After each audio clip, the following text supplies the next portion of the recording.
So good day sa inyo mga mosing. Ayan, bali kakagising ko lang. So mag-aalas 12 na. So nakikita nyo dito nakaupo ako para relax lang. So kagabi nga pala i-update ko kayo dito sa aking isda. Grabe, napakaganda na ng setup ko guys. So ayan, yung ating ano dito ay fair na. Tinanggal na natin yun net. Actually pinalitan ko na siya ng tank kasi yung tank niya is ayan yung 15 gallon na nasa gitna. Kaso sa ngayon wala muna silang laman kasi wala pa tayong 3 layer stand na pwede natin paglagyan. Actually may laman yung baba. So nandyan yung mga frame na binibenta ko. So handyan muna sila hanggang sa wala pa tayong 3 layer. So balik tayo dito.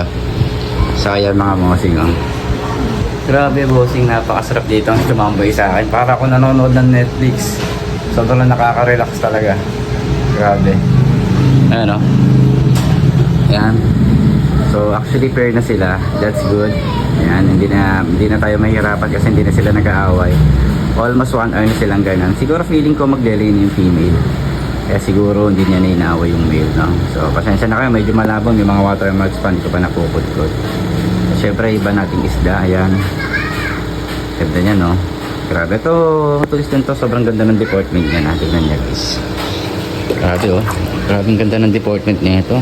Hindi ko groom pa lang to, tapos pwede ko na nga siguro isali sa mga online or actual show to. Grabe, napaka-solid na ito oh. Ganda ng deportment niya oh. Talaga naman nagwawala. Grabe, ganyan siya kagalit mga bossing. So ito dito pa. Ayun, tarpaulin ko nga pala yan. Huwag nyo napansinin yan. So ito pa isa nating isda.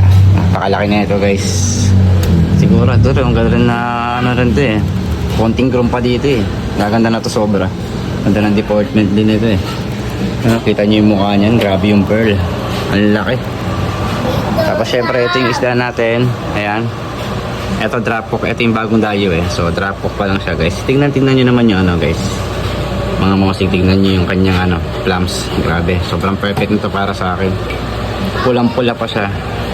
Grabe yung pagkapula na ito. Ganda. Ayan, drop hook lang siya guys. So, i-groom lang natin. I-groom lang natin yan. Huwag kang papakagat. Mamaya sige, bala kapag nakagat ka niya, lagot ka. Dudugo ka ba mo. So, ito yung ating isa pa. So, ito medyo drop hook pa rin to guys. Kasi kung mapapansin nyo. Ayan, kulubot yung ulo niya. Oh. Ayan, kulubot pa yung ulo niyan. Yan. So, ang ganda rin ito. Halos two-tone to eh. Ano? Two-tone. Medyo stress. Kasi nga, medyo malamig yung tubig natin kagabi. Medyo mahangin eh. So, syempre, andito yung isa. Inalis natin yung isa dito. Yung medyo maliit. So, nilagay natin yung, ano, yung met campa natin na F1. So, guys, ito, kapatid dyan nun. Kapatid dyan ito. Medyo nauna lang to i-groom.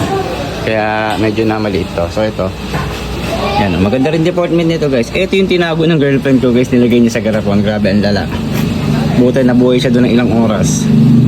Ano, so ito pagaling na siya guys, bumabalik na yung kulay niya, tsaka yung ulo niya bumabalik na rin. So yellow eye yan. So yun lang mga mosing. Siyempre iba kong isda na doon na sa baba. Sa susunod na araw ko na i-update yan.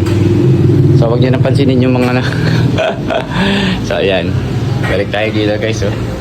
Grabe, sobrang nare-relax ako dito. Sarap. Nakatanggal yung stress ko pag nakikita ko sa lumalang ko yun. Ganda. So yun lang mga mosing. Happy fish keeping sa lahat. Peace out.